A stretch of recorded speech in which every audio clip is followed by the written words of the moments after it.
Welcome to you all, and we begin our course about management of the posterior segment complications of cataract surgery. So I'm going to start the course with management of one of the most, I would say, dramatic complications of cataract surgery, like the dropped nucleus and the dropped intraocular lens.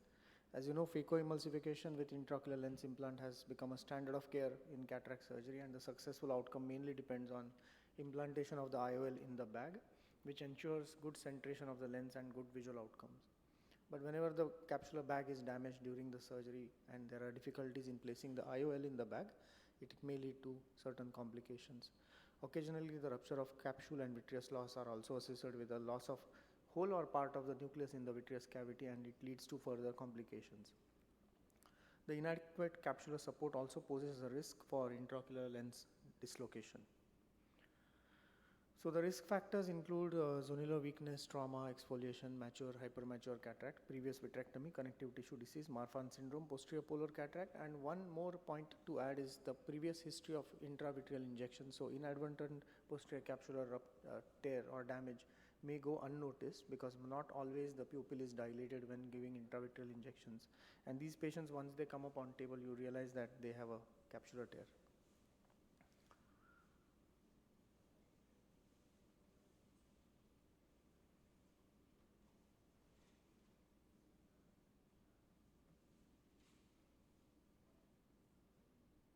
Can you please play the video?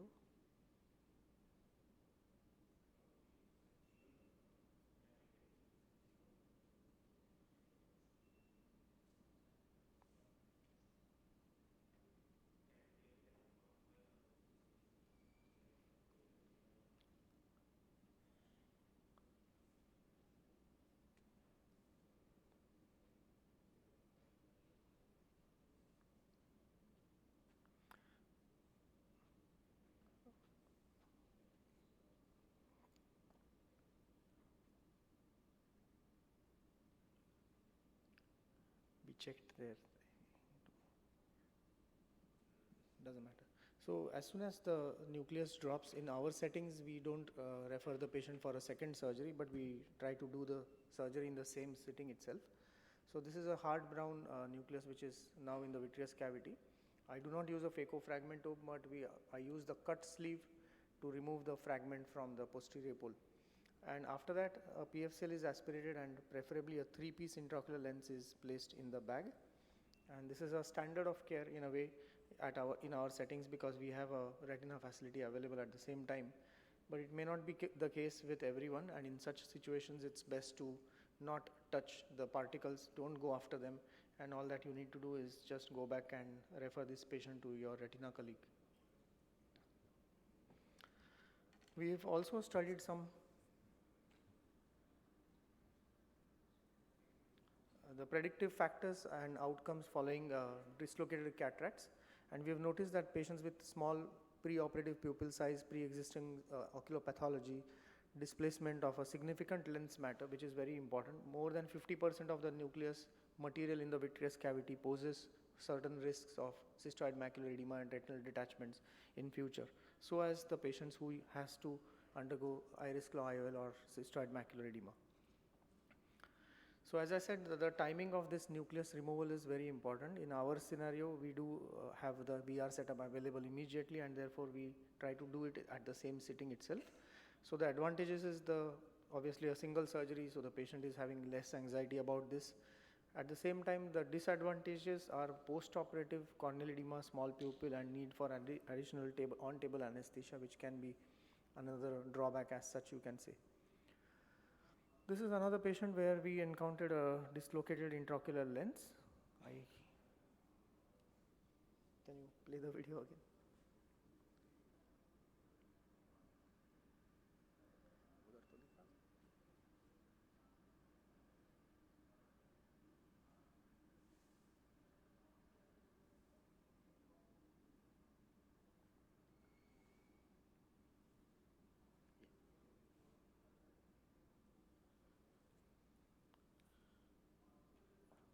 So you can see a small intraocular lens is just behind the bag here.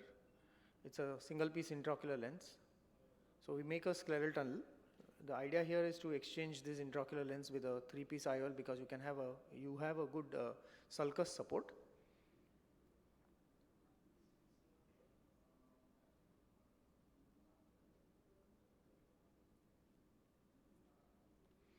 So the idea is to free this intraocular lens from all the vitreous attachments. So the care is taken that there is no drag on the vitreous here, so that we can free the intraocular lens. As you can see now, it's freely floating in the vitreous cavity, so it is free of all adhesions. Now I put some PFCL.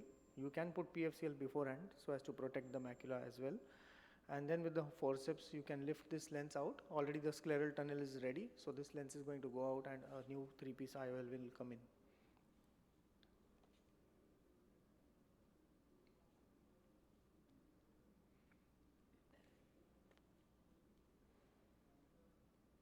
So there are different ways to remove this lens. You can even cut it into 2 halves and remove in order to preserve the astigmatism, but I don't think that really matters much. If you have a good scleral tunnel, it's taken care of. So here we have a good capsular axis support. So a 3-piece intraocular lens is the choice.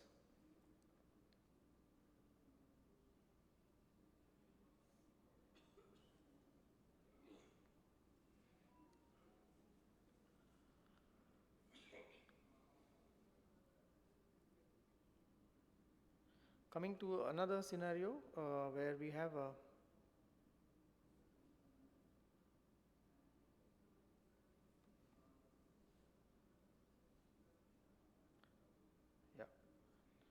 So here is the situation where the whole bag along with the capsular tension ring has got dislocated. We do see these type of patients nowadays with whole bag dislocation, in especially patients who have pseudo exfoliation. So here again the forceps is used to get the lens out, but what happens here interestingly is that I am not able to get my forceps free of that capsular tension ring, and it gets somehow stuck onto it, and I can't let go the lens also with the other hand, because otherwise the whole lens will drop. So I leave the forceps out and I take the IOL CTR back complex out, but I can see that one of the fragments is missing. So probably it got entangled with the forceps and got dislodged back into the posterior segment, and then we had to go back in and then remove it.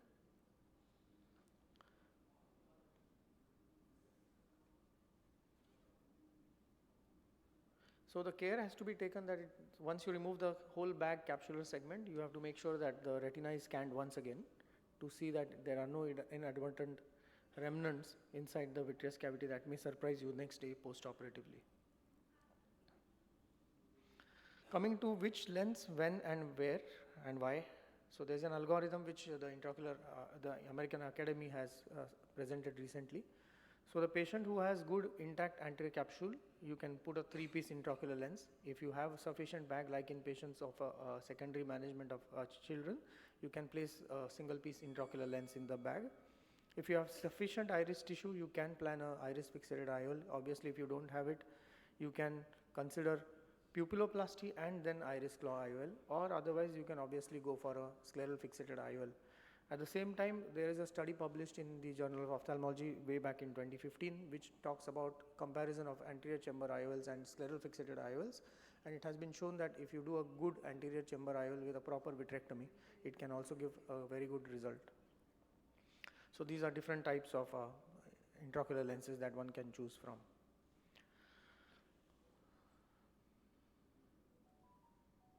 This is a patient where a dislocated lens was a 3-piece intraocular lens. So what we do here is do a good vitrectomy, and then after that we grasp the haptics with the help of forceps. The idea is to fix it internally itself.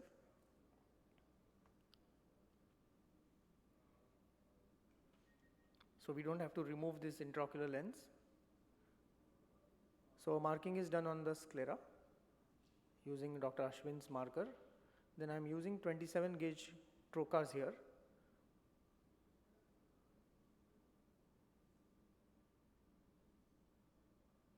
And then a PFCL is injected in the eye, the intraocular lens is floated up, and then the same lens will be then fixed from inside out.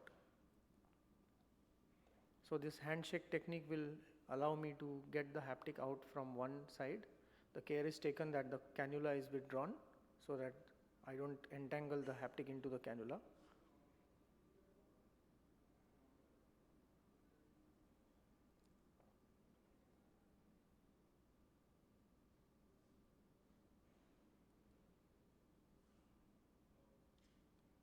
So once the haptic is out, we flange the lens, and then the same procedure is followed in the other eye, sorry, on the other haptic.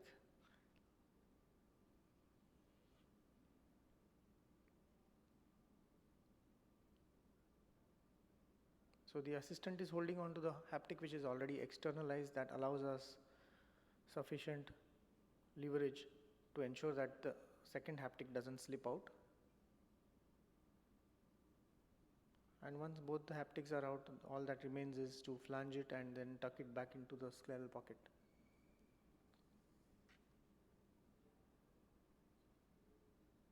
And then care has to be taken that the PFCL is removed, the periphery is scanned, and the scleral tunnel, if you have made it pre-operatively, you can probably close it if needed. So which lens is the preferred choice? We have recently conducted a survey across India, and it seems the retropupillary iris claw fixation is the preferred technique by the anterior segment surgeons, whereas the experienced retina surgeons tend to prefer the scleral fixated IOLs. At the same time, if the patient comes for aphakia management, surgeons tend to prefer a scleral fixated IOL over iris claw. Thank you. So with that, may I invite Dr. Namrata Sharma madam for her next talk, please. Thank you, Dr. Aditya. That was a wonderful presentation. Just before Namrata madam loads up, what is your preferred choice of sutureless SFIOLs? Whether there are so many techniques now, the dumbbell technique being done, the Yamane's technique, modified techniques being done. So what is your preferred choice?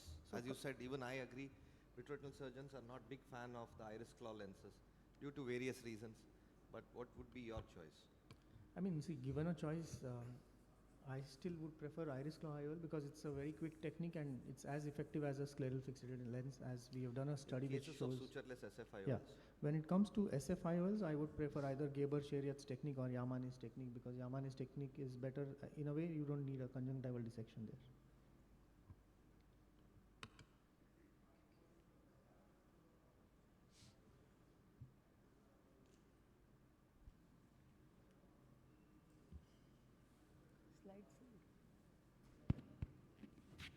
Thank you, Dr. Aditya, for making me a part of this very important course where both anterior segment and posterior segment surgeons converge.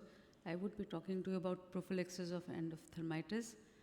Basically, the topic given was how to preserve corneal health in cases of endophthalmitis.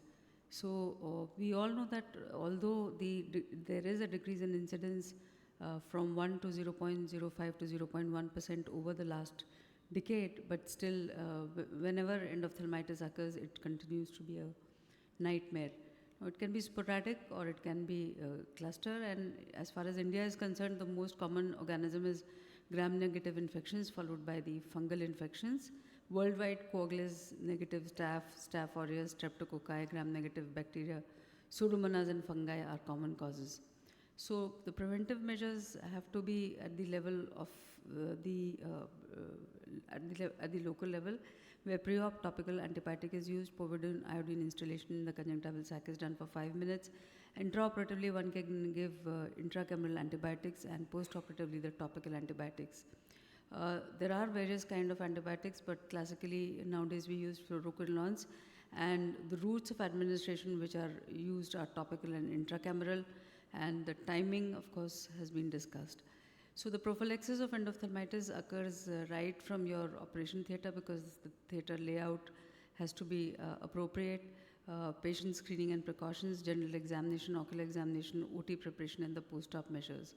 Of course, there should be a dedicated functional eye care facility with separate emergency OT and separate septic OT, and thorough checkup of the patient pre-operatively should be done for blood sugars, as well as check for systemic illness, especially diabetes, and any other systemic illness that can compromise the patient's ocular health or systemic health post-operatively. In the ocular examination, it is important that you do a good slit lamp biomicroscopy before taking the patient up for surgery. Then patency of the NLD is important. Syringing nowadays we don't do on the day of the surgery.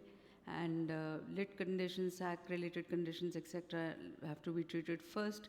And all investigations, including contact biometry, should be done at least a day, should at least be 1 day prior to the surgery. Avoid any contact procedures on the day of surgery. Pre-operatively, we do like to start topical fluoroquinolones 4 to 6 times a day. At least 1 day prior, we start, some people start 3 days prior. And written informed consent should be taken in all the cases, and ocular and facial hygiene is important.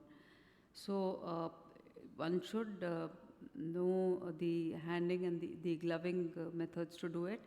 I think during surgery, the most important thing is that the wound should be stable and leak should be sutured to avoid any hypotony, and topical fluoroquinolone should be instilled in the conjunctival sac.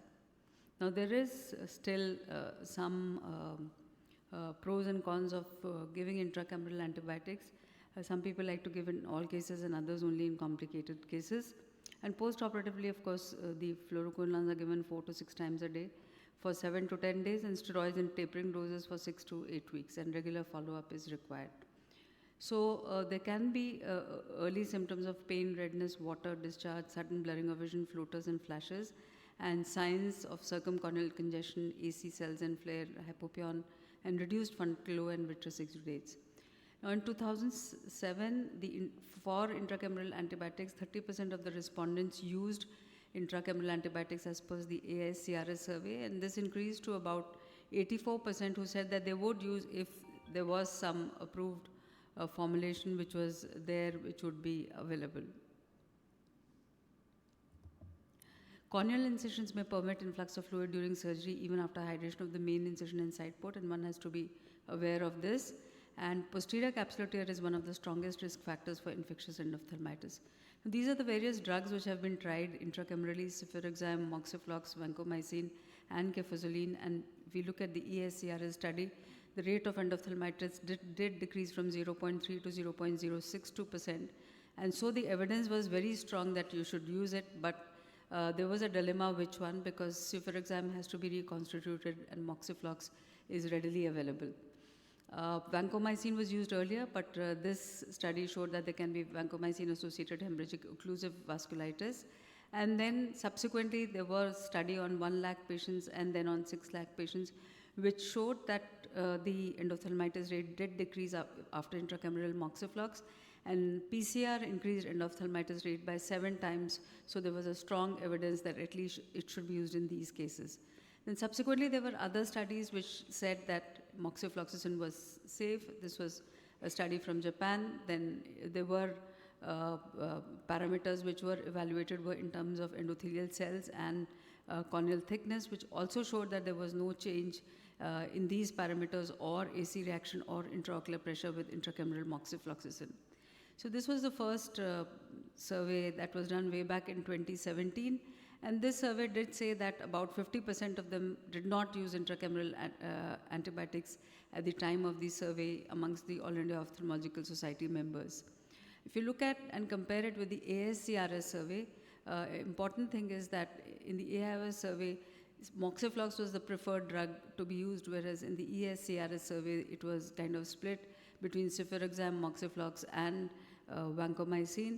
And vancomycin, cefuroxime was the least preferred drug because of the fact that it has to be prepared in the ocular pharmacy. Now, the only randomized control trial which I saw was this one with 3,640 eyes, which showed that there was no significant difference in visual acuity, endothelial cell loss, IOP, or corneal thickness, whether you gave it or not. And this was a very nice survey which was done by Dr. Aditya Kelkar's group, which again showed out of 1,804 total respondents that 58% were still using routine intracameral antibiotic. And of those intracameral antibiotic, 89% reported using it for all the cases, and the rest reported that they used only when they had a PCR. So again, this is a very useful study that has already been published. Now we are doing a randomized control study at RP Center and Sadguru Netra Chikitsalaya Chitrakoot, and this is our interim analysis of 8,000 patients each in that group. We have to complete a sample size of 22,000 and we are short by 1,000 as of now. So in the interim analysis that we did, which was of 8,000 patients in both the groups, we did not, as far as the age, gender and type of cataract was concerned, it was well compared, and so was the intraocular pressure, visual acuity, mean endothelial cell density and pachymetry. Even the incision size, incision type, location, IOL optic, IOL haptic were comparable. And the post-operative parameters, the visual acuity, IOP, endothelial cells, and corneal thickness, as well as systemic adverse events, was also found to be comparable. Now, out of these 16,000 cases, we had 14 cases who had endophthalmitis in the intracameral group and 24 in the control group. None of the patients developing endophthalmitis had intraoperative PCR in either of the two groups, and there were no systemic adverse events also. Just the last part is that the ASCRS has given an advisory that we have to be careful when we use the intracameral moxiflox, both in terms of concentration and in terms of the quantity, because otherwise there can be anterior chamber reactions which can occur. So to conclude, intracameral moxiflox is safe and efficacious in prophylaxis of endophthalmitis after cataract surgery till the evidence that is available, and additional use of topical antibiotics is needed to validate, is obviously required for this, and we cannot do without it. Now, the only reason perhaps why we did not get any significance in our large cohort was because of the fact that ours is a tertiary eye care center and all the surgeries were done here, unlike the data from the Arvind Eye Hospital where the surgery is done in a outreach kind of a setup where they go out and do the surgeries. So I think it will take about two more months for the compilation of the results, and very soon in the largest randomized control study we will be coming out whether intracameral moxiflox should be given or not. Thank you very much for your kind attention. Thank you, ma'am.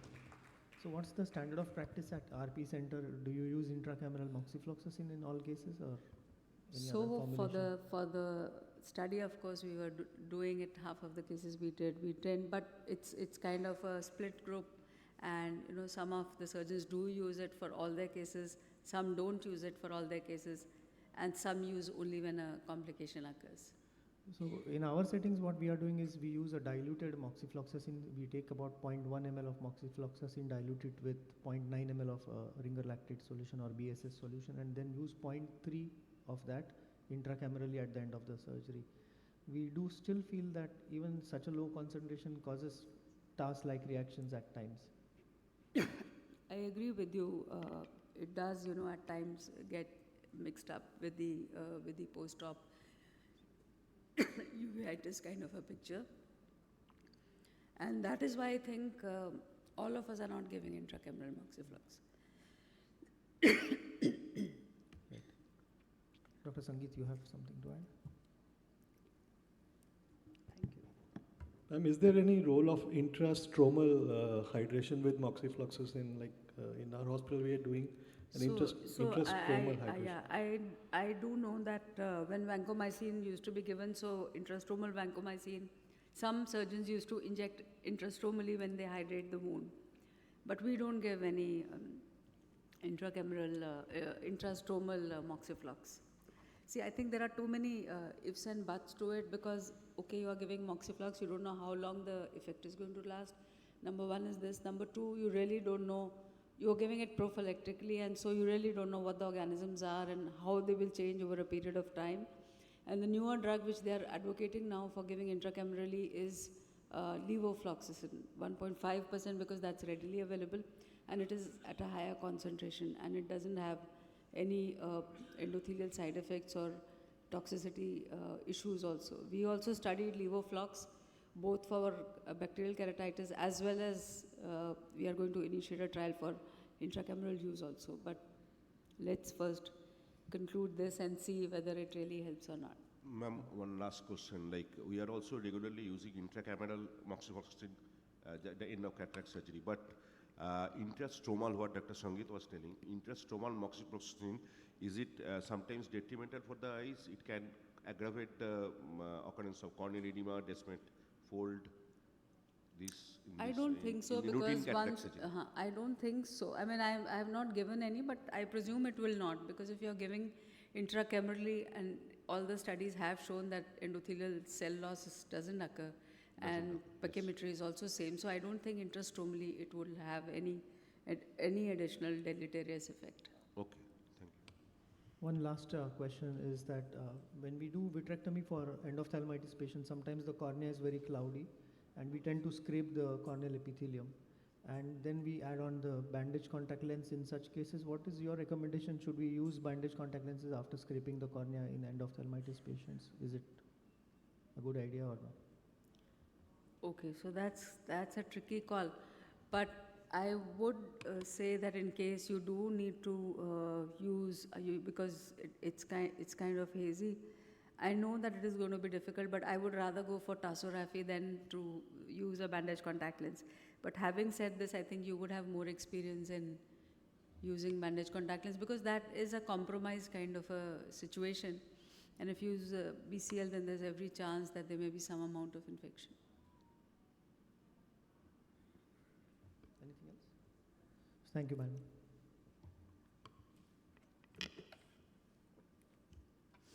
So it's nice to see that even in the early morning session, there are so many people. Thank you. I think it's all thanks to the faculties that we have in this instruction course that makes it very interesting for the audience. Next time we'll have to change the slot to a more prime time. Sure, thanks. As you said. Sure.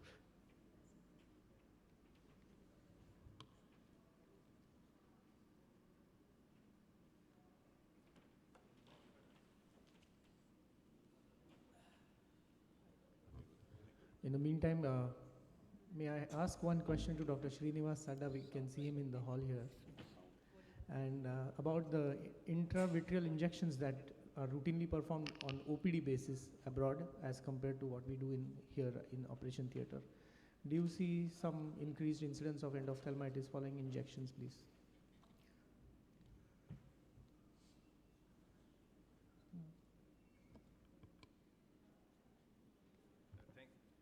Thanks for the question.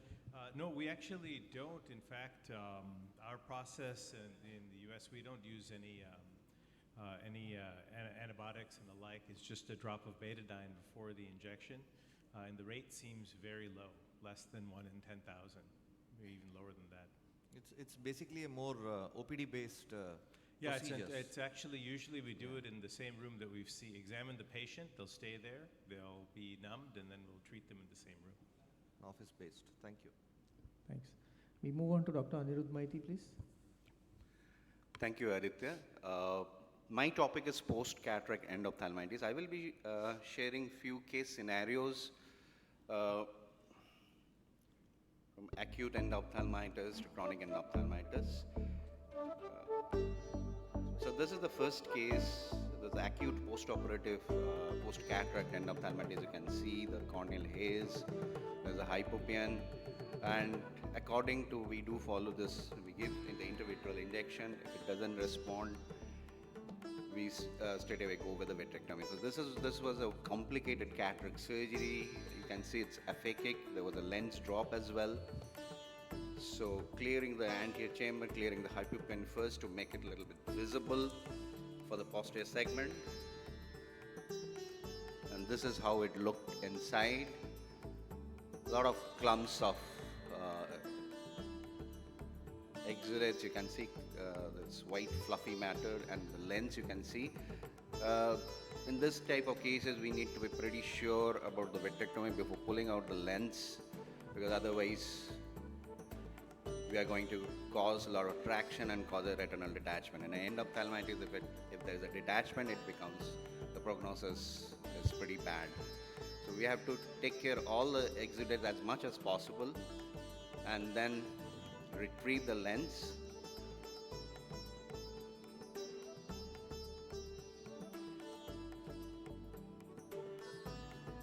And nowadays, due to the better visibility and the instrumentation, obviously we can do a fairly good job.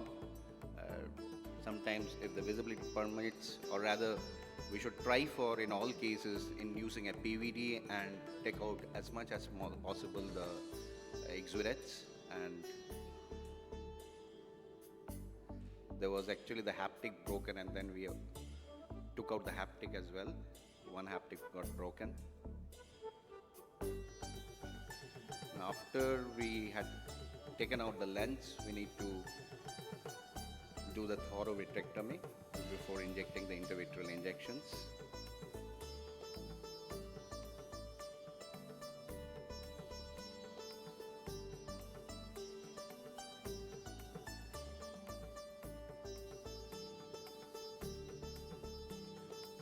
Cornea was not very clear, so the visibility was compromised, and obviously the grade of exudate we had. Trimming the base, vitreous base, as much as possible. Obviously in these kind of cases we need to be very careful not to pull the exudates from the retina. Some amount of exudates we can leave behind and leave the intravitreal antibiotics to work, rather than teasing all the exudates and injure the retina.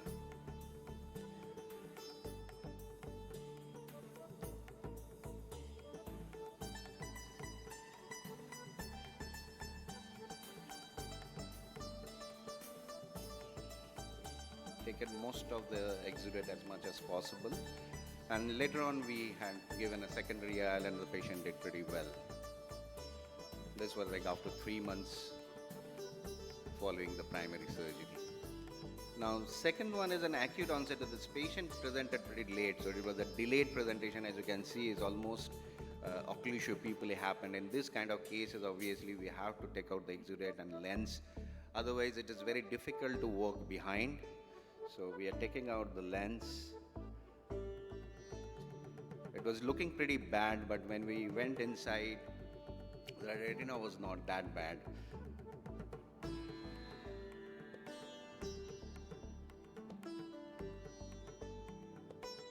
It was full of exudates.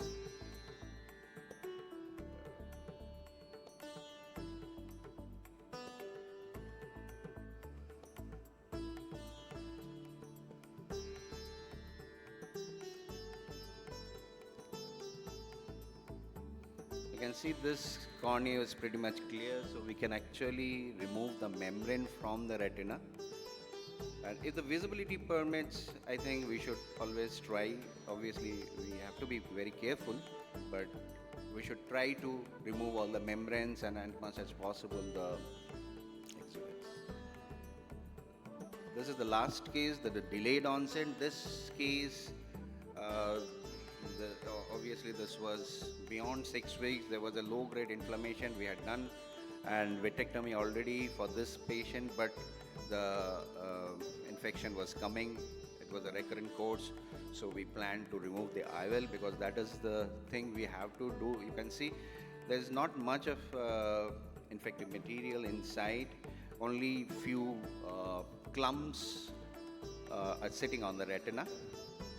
So we cleaned the infective, we took out the infective material, and then we planned to remove the IOL because the source of infection was is the bag. So we have to remove the IOL as well as the bag in toto.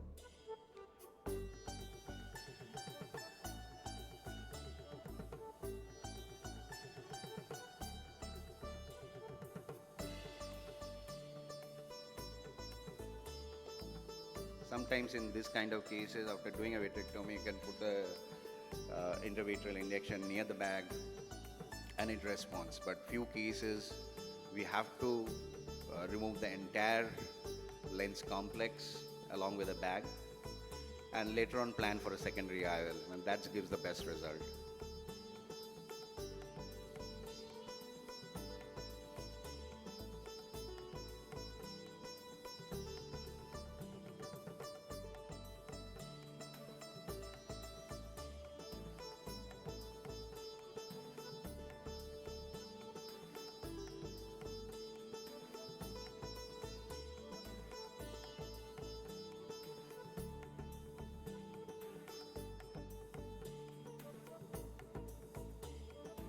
sometimes in this kind of cases, in the fungal endophthalmitis, we have to do the vitrectomy and put silicon oil as a tamponade, and later on we have to remove the silicon oil along with the secondary oil.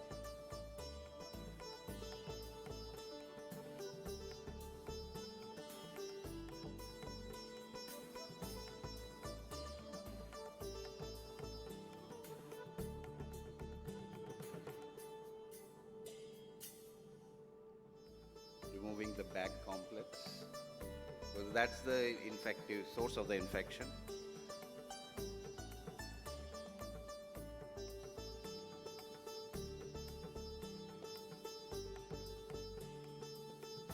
This patient actually did pretty well. We did the secondary IOL after 4 months. And after actually this lens and the bag complex was removed, there was no more infection, the recurrent infection which was happening.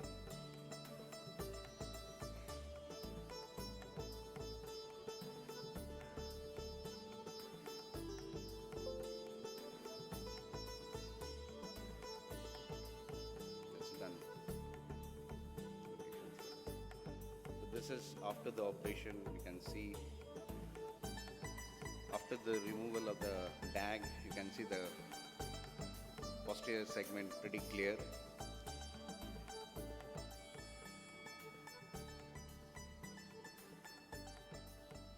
So to conclude, early diagnosis and treatment with antimicrobial therapy are critical, and obviously needs to be treated as early possible, the intravitreal vancomycin and ceftazidime. And due to better visibility and better instrumentation, we do follow the EVS, but sometimes we actually take up the surgery early to have a better prognosis. Thank you. Thanks, Dr. Anirudh. I think in the meantime, when Dr. Srinivas is going to talk about medical legal aspects of endophthalmitis, one quick question to you about indications for IOL explant in your settings. When do you do IOL explant in endophthalmitis cases? In the primary surgery, I always try to keep the IOL, unless and until it's the second case where we could not proceed without removing the IOL. But in the chronic case also, we will try to do the vitrectomy, give intravitreal, and see the response. If it responds, pretty good. But in spite of doing the vitrectomy, if the infection comes on again and again, then I think that's the last resort. We will remove the IOL. That's what I do. Dr. Shubhendu, your thoughts? Yes, we are not routinely removing the IOL. Basically, even in cases of peri-IOL exudate, there might be like you have to give intracameral vancomycin. So you can do the large size PPC, primary posterior capsulectomy, just to remove the exudate around the IOL as much as possible. But better not to remove the IOL. Yeah, because my I think, primary aim. as you said rightly, the intraocular lens per se is an inert material, doesn't cause endophthalmitis. Yes. So it's about the bag. If you are able to manage or maybe able to lavage the bag properly. Yeah, that's what I was telling, that we have to give the intravitreal around the bag, but in spite of that also sometimes when it you doesn't can't respond. salvage the bag, then you have to get Yeah. the lens out. Especially That's in right. P-acne infection. Yeah. That is the main point. Can we have Dr. Srinivas? Yeah. Because just management of clinical management of endophthalmitis may not be enough, and then you may need a lawyer to help you out.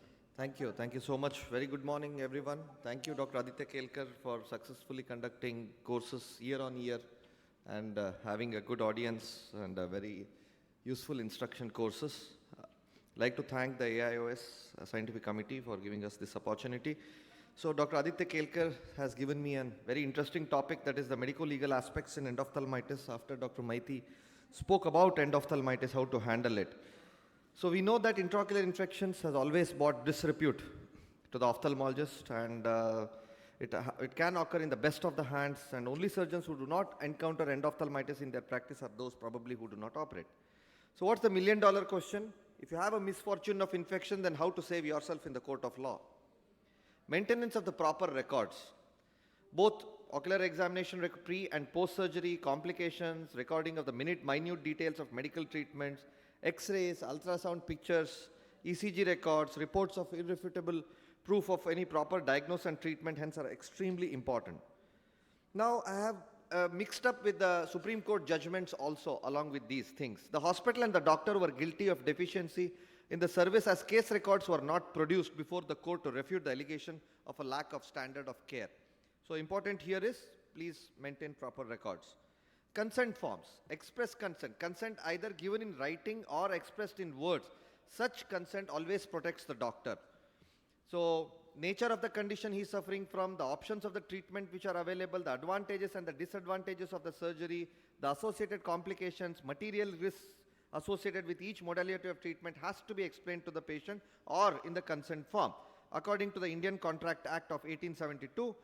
And the valid consent not only protects the doctor from civil liability but also from criminal liability under section 87 of Bharatiya Nyaya Sanhita Act. I think it's been converted from IPC to Bharatiya Nyaya Samhita now. The landmark case here, the State Commission held that there was negligence as the case sheet did not contain a proper history of prior treatment, and even the consent papers were missing. So because of which the doctor was punished, the hospital was punished. And so the important message here is have to have a very important, the consent forms. Discharge cards, because they are carried by the patients, they constitute an important piece of evidence. Correlate the mirror the case notes of the patient should always include the instructions to be followed. And the follow-up visits, whom to report to the doctor in case of emergency. Please also mention the telephone number, any emergency telephone number in those discharge cards for which the patient has to contact. So what happened in another case? The hospital was held vicariously liable for the negligent action of the doctor on the basis of discharge certificate under the letterhead of the hospital signed by the doctor. So the discharge certificate was not proper. Machine maintenance reports, oxygen cylinders, ECG monitors, pulse oximeters, all these equipments, their calibration reports, everything has to be maintained properly. And the physician general checkup fitness certificate is very, very important. All medicines, consumables should be of a standard quality. So this is another interesting case happened in Bombay. The post-cataract surgery, the patients developed endophthalmitis. The hospital was negligent as no proper sterilization in the OT was done. And the shortcut methods in sterilizing and fumigating operation theatres were used. Because here what happened was the doctor was a visiting doctor and he chose a particular hospital to operate there. And then there was no autoclave records available in the registered according to the Supreme Court ruling. The said doctor should not have selected that hospital for conducting the surgeries on the complainant when he knew that there was no proper OT sterilization record. So important things, please always have to maintain all the equipments, the sterilization has to be done. The records has to be kept properly. Greatest malpractice risk associated with endophthalmitis shows the analysis of claims. High index of liability arises from the delay in the diagnosis or the treatment, including a delay in referring the patient to a vitreoretinal specialist in case of endophthalmitis. So treat, refer promptly. So another landmark case, the patient underwent cataract surgery in the hospital and visited the hospital next day for the review, and he had some irritation, redness, swelling and everything. He again visited the hospital, advised him to have a cotton roll to wipe the eye, and then the patient was sent back. The complainant contacted the hospital via the phone and he was suffering from continuous irritation, but the hospital did not give an appointment that day. So again he barged into the hospital the next day, but again the hospital did not heed to it, and a junior doctor examined that patient first without realizing the seriousness of the complaints of the complainant. The patient was finally examined by the head of the hospital or the person who did the surgery, and then he was referred to the higher center where he underwent treatment, but he did not have good visual acuity. So here what was the problem? There was negligence. There was no negligence and deficiency in the service on the part of the surgery was done properly, but there was delay in the follow-up, and the diagnosis amounted to the deficiency in the service. So there was delay in looking at the patient and again referring it to the proper vitreoretinal specialist, so because of which the doctor was held liable. So how to beat this? If the surgery was complicated, took longer time, we all know that we should have a high index of suspicions for endophthalmitis. My mentor, Dr. Guruprasad sir, has given this mnemonic to me, that is to all his fellows, SAVE. What is SAVE? Self-assessment of vision every day. So just keep asking the patient to close that eye, the non-operated eye, and keep seeing daily. If he sees any kind of blurring, then report to the hospital immediately. Educate your staff members. That is very, very important. Instruct them to schedule emergent appointments. Tell them what are the signs and symptoms of endophthalmitis. Even the telephonic operator also should be knowing all these points. Landmark case, the staff members might not be the doctors, but the hospital is vicariously liable for them. So any negligence by these staff, you know that the doctor did not receive that phone call, but the staff received that phone call. So the staff, it's the vicarious liability of the hospital because the staff were not trained to answer such phone calls. So it's not only just the staff, not only the nurses or the doctors, but also the anesthetist and the surgeon. It does not matter whether they are permanent, temporary, visiting, shadow surgeon, part-time surgeon or any surgeon, still the hospital is liable. So record all the findings, get the B scan, record daily and keep a copy with your anti-segment and fundus photograph, if possible, should be taken. It's very, very important. So the most important thing is document, document, document, document. In doubt, consult with or refer the patients to a vitreoretinal specialist with proper documents. No telephonic treatment at all. A blind telephonic treatment, a recipe for the disaster. So just telephone should be mainly for the appointments and informing only. So what are the measures to be taken to reduce the liability? During the informed consent discussion, warn the patient's attenders about the risk of infection, emphasize the risk, especially if the patient is having diabetes or immunosuppressive drugs. Complications including infection can happen in the best of the hands and the best of the setups, even in the developed countries. So the doctors will not be held responsible under negligence if the treatment is as per the standard textbooks or accepted professional practice and still the patient suffers loss or injury. Merely because a complication has occurred, then it need not be a negligence. According to the Lakshman Balakrishna versus Triambak on 2nd May 1968, the Supreme Court ruled that the medical man is not an insurer. He does not warrant the successfulness of the treatment or cure of the patient. So negligence, the treatment of standard of care was not as per the standard textbooks, accepted professional practice and the patient suffered loss of injury, then only it amounts to negligence. The Supreme Court has also said another important ruling that negligence shall be from the viewpoint that a doctor who has been accredited with a special skill or competence but does not possess the highest expert skill, it would in such case be sufficient that he or she exercises skill of even an ordinary competent man under a similar scenario. Those persons will not be held responsible. Ophthalmic camps, last 2 points. Camp should not be used as an unsupervised training ground for the postgraduates. They should be a pathologist if prepared to have a dentist checkup for the teeth, for sepsis, a physician for the general medical checkup. All medicine consumables to be used of standard quality, duly verified by the doctor in charge. So in 1986, the Lions Club Pottery Town in Khurja, UP conducted an eye camp after obtaining necessary permission. So the propaganda what was done was, get operated, go home, no restriction of the foot, no bed rest, no stitches to be removed. In response to that, 108 patients operated, the 84 developed endophthalmitis. So after that, the Supreme Court led the guidelines for how to conduct the camps. In a recent case in Dr. NJ in 2018, the cataract surgery was performed on 66 patients at a hospital. On that night, most of the patients complained excruciating pain. The Chief Medical Magistrate Court, which heard the case, convicted the director, the Chief Medical Officer and the Chief Administrative Officer under Section 338 for culpable negligence and endangering the personal liberty of the patients and voluntarily hurting them. Because 61 of them lost their vision and 5 of them had partially success. So the court ordered the compensation of nearly around 2.2 to 5.8. So the compensation was fixed based on the Workmen's Compensation Act. So why I am telling this is we have to be very careful, especially in the camp surgery whenever we are doing, because nothing's come for free. Somebody has paid for that patient, so we are still liable for that. It doesn't mean that you have conducted the camp and then something happens, then we will not be held responsible for that. No, the Consumer Court still holds us responsible is because it thinks that for the charity, somebody else has paid for that charity. So it still becomes under the paid section. So counsel properly, treat, refer promptly, and the only thing I would like to say is document, document, and document. Because an ounce of prevention is always better than a pound of cure.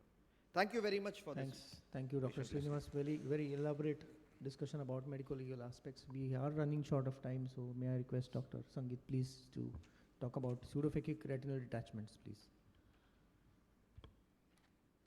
We'll have some questions at the end of the talks. So good morning, everyone.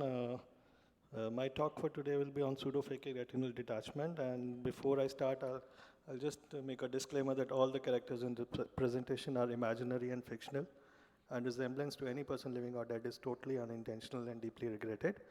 The views expressed are personal and not meant to hurt anybody. The aim is to provide guidelines as to perform cataract surgery, keeping in mind the vitreoretinal status of the patient, and goal is to have a happy and a satisfied patient. So friends, the slides are not moving.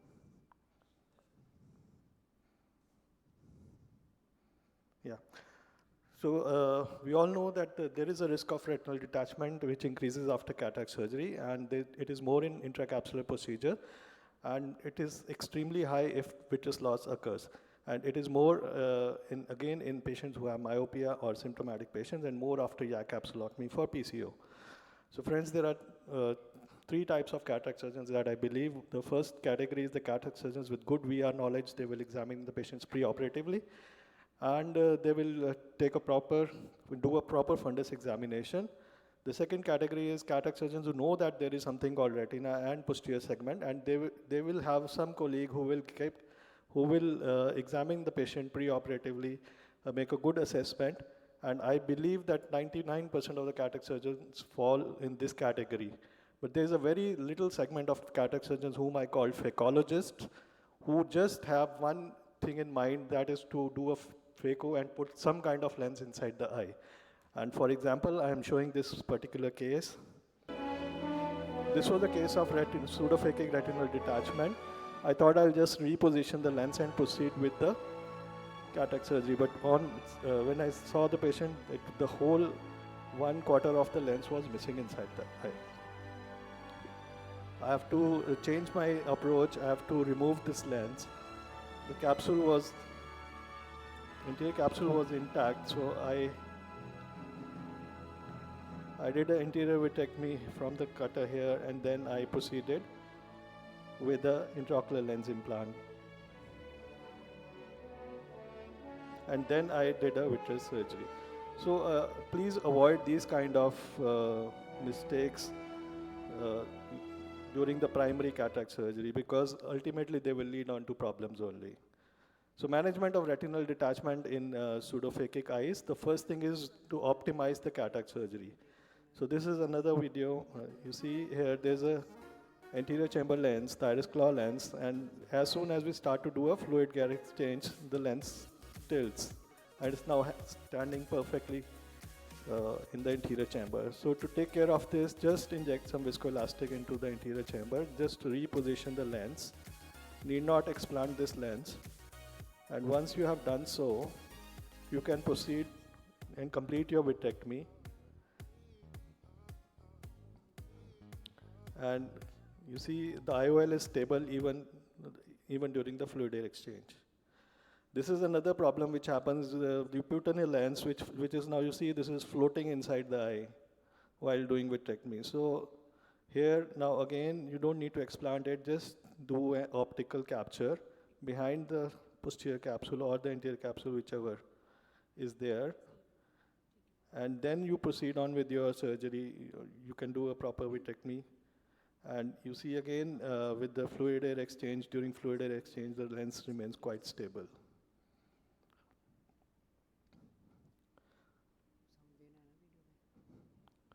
So next thing is you improve the visualizations, because many of these lenses will develop membranes around them, and there will be a lot of problem while we are doing the surgery. And you see in this is a very old video, and there were a lot of membranes. Even the retina you were not able to visualize the retina while doing the surgery, so I have to spend a lot of time to cut all these membranes and to reposition this lens before proceeding ahead with the vitreous surgery. So always use these thin aptic IOLs, and always try to make a good capsular access, so proper visualization. Next thing is managing the retained lens matter, which may be present in these type of PCO cases, which lead ultimately to retinal detachment. Another case, you see an iris claw lens there, and there was a nucleus behind, and there was a total retinal detachment. So in this case, you have to remove whole of the vitreous before you attempt to remove the nucleus, because the increased suction while removing the nucleus may lead to your retina being caught inside the cutter and leading to the increase in the size of the breaks and the increase in the retinal detachment. So once you have removed the vitreous, you can use your cutter or your phaco-fragmatome to remove this lens matters and proceed ahead with the vitrectomy, with the settling the retina and doing a fluid air exchange or silicone oil exchange and silicone oil injection, whatever you feel like, depending upon the case.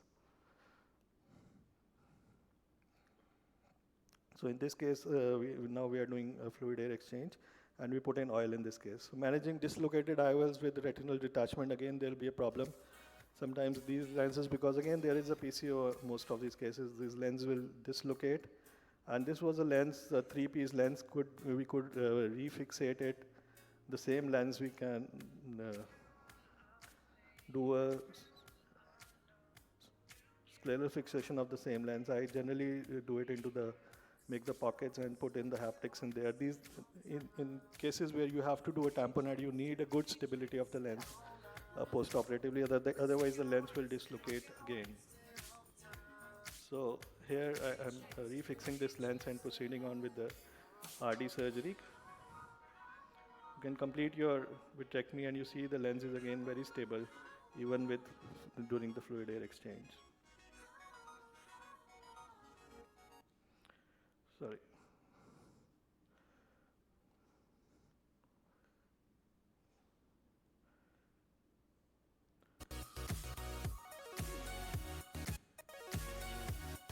So this was another case. In this again, there was a lens in which haptic was broken, and I had to remove this IOL first.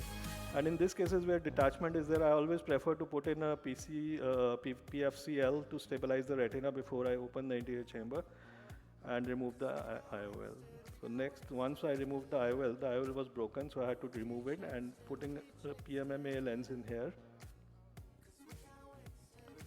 Then proceeding further with the completion of vitrectomy, and you see the lens remains stable in this eye during whole of the surgery. So before some preventive methods, this pre-operative, again I would like to emphasize, is a meticulous fundus examination, especially in high-risk cases, and to treat all pre-existing breaks or lattices with laser or cryo are important. And during surgery, maintain the visualization. You clear the capsular bags and minimize the PCO. Choose compatible IOLs, and proper management of PCR is important during surgery. Thank you. Thank you, Dr. Sangeet. I think you have another course to attend, so we will excuse you on that. Thank you. And may I now request Dr. Subhashri? She is going to discuss about one of the important complications of cataract surgery, that is cystoid macular edema. Thank you so much, sir. So my topic today is pseudophakic cystoid macular edema. Before beginning,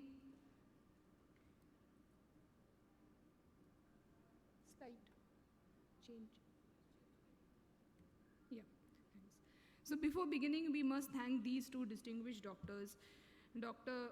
Ray Irwin, who actually reported the syndrome first, and Dr. Donald Gass, who later elucidated it with a fluorescent angiogram.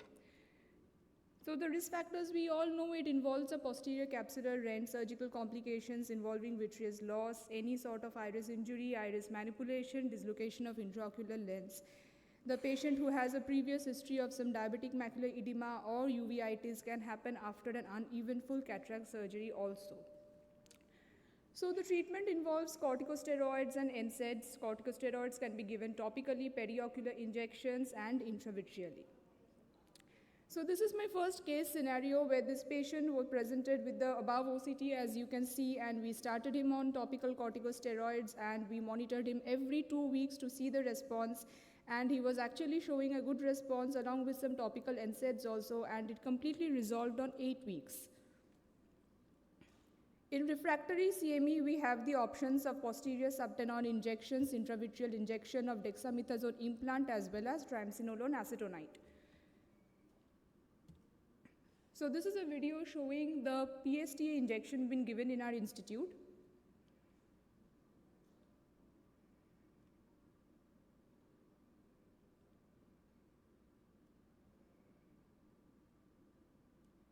So this is my second case scenario with this is the right eye of the patient, and before cataract surgery we can see all is good except some perifoveal thickening of the retina. Following the surgery, at 1 month follow-up, he presents with a cystoid macular edema. He was given a posterior subtenon triamcinolone acetonide. And at 3 months follow-up, he still had some CME and was given a second injection of PSTA. So at 5 months follow-up, he received an IVTA. His best corrected vision was 612 at that time. And he was maintaining a good foveal contour with a good vision at 6 months also following the IVTA. And then he came back 3 years later with again a cystoid macular edema and was given intravitreal dexamethasone implant. And 3 months after the dex was given, he developed an epiretinal membrane. So this is the right eye of the patient, as you can see. So while operating his left eye, we were cautious and we gave a prophylactic PSTA injection along with the phacoemulsification surgery. And till 1 year follow-up, he was doing very well. He came back 2 years later with a CME and his vision dropped to 612. And he was given an intravitreal injection of dexamethasone implant. And 3 months after that, he came back with epiretinal membrane and a pseudohole. His best corrected vision was 612 at that time, and since then he has been maintaining this. So this is another peculiar case we have reported. We noticed this patient showed a bilateral effect following a unilateral injection of intravitreal brolucizumab. So this patient had a pseudophakic CME 3 months after the surgery and was on topical therapy, following which he received intravitreal Ozurdex, he received IVTA, and then he received brolucizumab in the right eye following 1 month follow-up. As you can see in the last OCT, there was response in both the eyes. And the most peculiar thing is that he received the injection in the right eye and his response was more in the left eye. The surgical treatment options include the laser vitreolysis, pars plana vitrectomy when CME is complicated by some vitreoretinal traction. So this is my third case scenario where there is a patient, he had an intraoperative PC rent with some vitreous loss and there was some chronic CME with vitreous in AC. The lens was also decentered. So we decided to proceed with anterior vitrectomy and with some IOL repositioning, redialing, and an injection IVTA. So this is a small video of the surgery.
This patient showed a good response and had a complete resolution of the CME, as you can see in the OCT.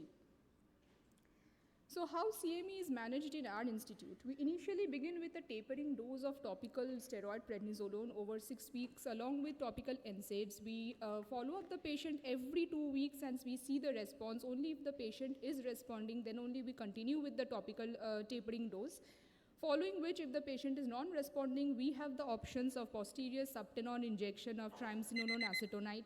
Some intravitreal triamcinolone acetonide or dexamethasone implant can also be given in non-responsive or refractory cases. We have intravitreal injection of anti-VEGF also.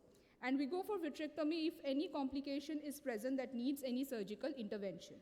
So for prophylaxis, we can say that we have to manage any pre-existing ocular conditions, any inflammations like uveitis should be managed before the surgery. And this is one question. This question was actually asked by my sir, and I replied in a very obvious manner, like, what do you see here? So even I want to ask the audience this question. Like, this is a pseudophakic patient, has a best corrected vision of 618, presenting to you with 3 months after the phacoemulsification surgery with this type of OCT. So what will you see? This is also a non-diabetic patient and how to treat. So I was very happy and I responded with, this is CME, sir. So I'll treat this patient accordingly. But no, we have to see all the sections of the OCT. So this is what the other sections showed and this is what he had. So please don't jump to conclusions and see all the sections of OCT. Thank you so much for your patience hearing. Thank you, Dr. Subhashri. Due to shortage of time, we don't have time for questions right now. We'll ask Dr. Boral to give his talk on ocular perforation, please.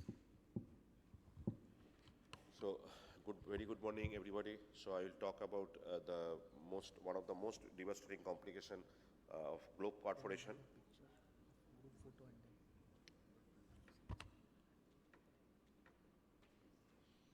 Okay. Basically, nowadays we all are doing cataract surgery under topical anesthesia, but days were there where people are used to do, even today also people are used to do the cataract surgery under perivalvular anesthesia or retrovalvular anesthesia.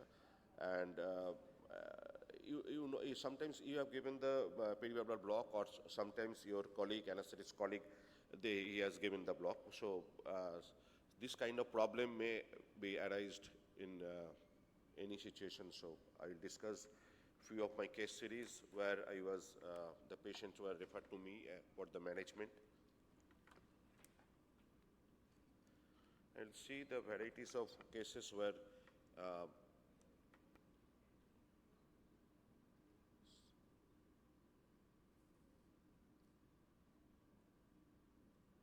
okay. Is it okay?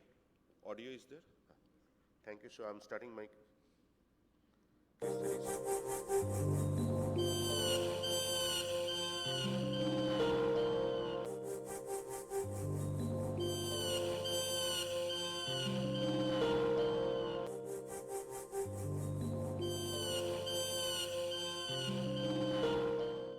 Good safe anesthesia is essential for any intraocular surgery.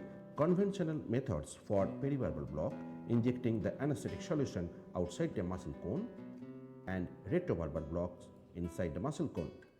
Infident injection is given at the junction of outer 1/3 and inner 2/3 of the lower orbital rim, directing towards the apex of the orbital muscle cone. Superior injection is given usually nasally just above the medial canthus along the supraorbital bony notch, but in high myope or faulty needle direction can lead to globe perforation by the needle. Ultrasonography reveals vitreous hemorrhage with vitreous tract formation with retinal incarceration. Simply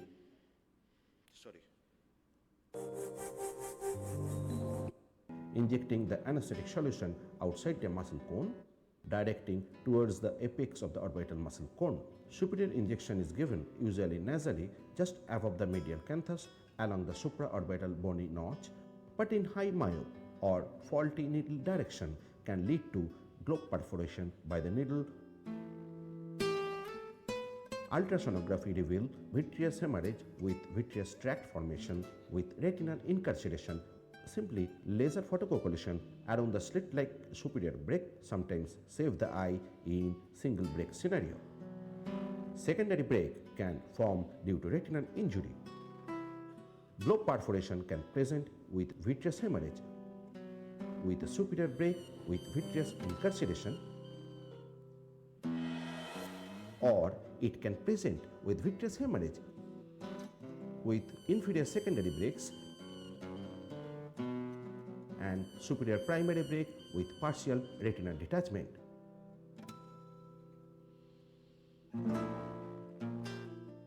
Settling retinal detachment and balancing the breaks with laser photocoagulation with gas tamponade is enough. Globe perforation can lead to retinal detachment, like in this case associated with dense vitreous hemorrhage with retinal detachment severely complicated the scenario. Multiple breaks near the disc detected, PFCL injected,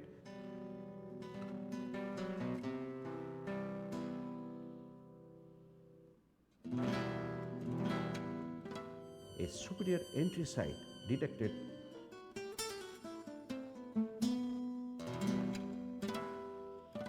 secondary breaks as well as the primary entry breaks were barraged and ensured with silicone oil tamponade. Even a well-done scleral buckle case was failed with subretinal band formation due to perforation during periocular anesthesia. Subretinal band removed,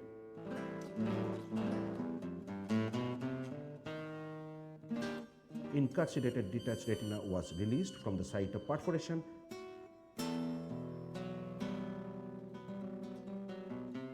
and retina was made settled.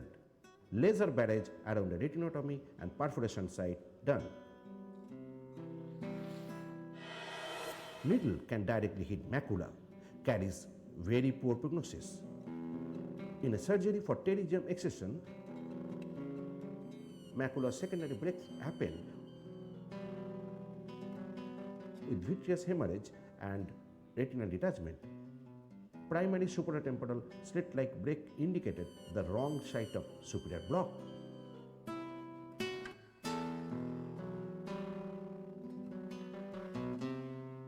Triamcinolone assisted PVD induction done, PFCL injected,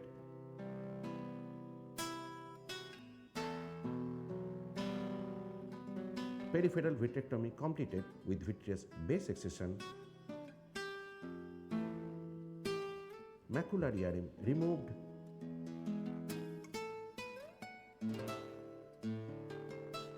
fluid air exchange done, laser barrage completed around the breaks.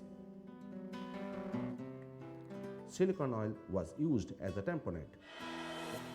This was an abundant case of phacoemulsification, presumed to be a case of globe perforation.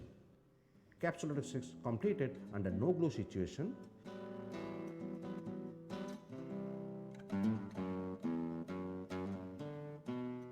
Phacoemulsification completed and IOL was implanted in the bag.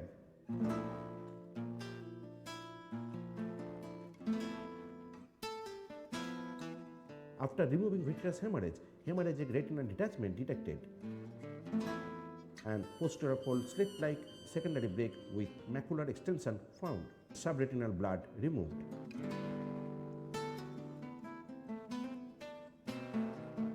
Incarcerated retinal tags released.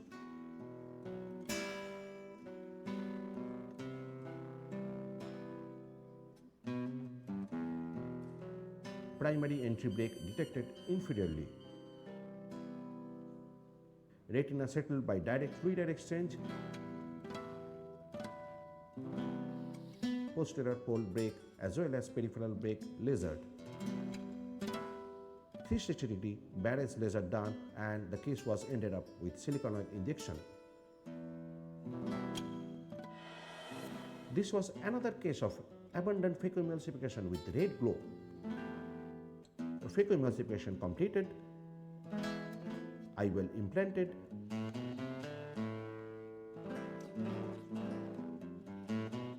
hemorrhagic retinal detachment detected after clearing vitreous hemorrhage.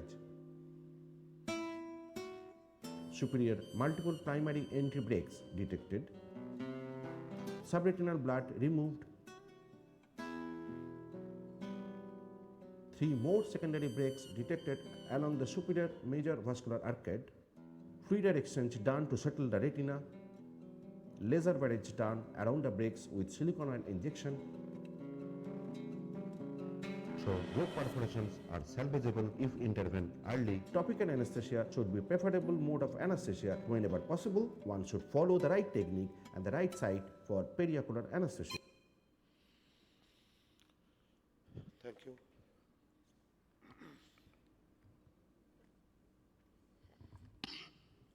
Also, any question? Yes. So, do we have time for questions now, or we go on for the next session? So, we probably have time just for the group photo. Yeah. After you know that there is a globe perforation, Yes. you know that there is a vitreous hemorrhage, how many days do you wait, or you take that patient immediately? Immediately. Immediately. We should not wait, because it is not like, if you are not If there is sure, no RD in those cases, even only one, like I have faced only one case, that is the directly hit the supracortical space. That means I have my assumption was something else, maybe subretinal hemorrhage, but on table when I gone inside, it was supracortical hemorrhage, kissing choroidals. That was the toughest case in my life, that to remove that supracortical hemorrhage, just without giving sufficient time for the clot lysis. That was the most devastating situation. Otherwise, you have to do it immediately, as early as possible. All right, with that we wind up. Thank you very much. There's a small group photo and then we hand it over to the next panel. Thank you.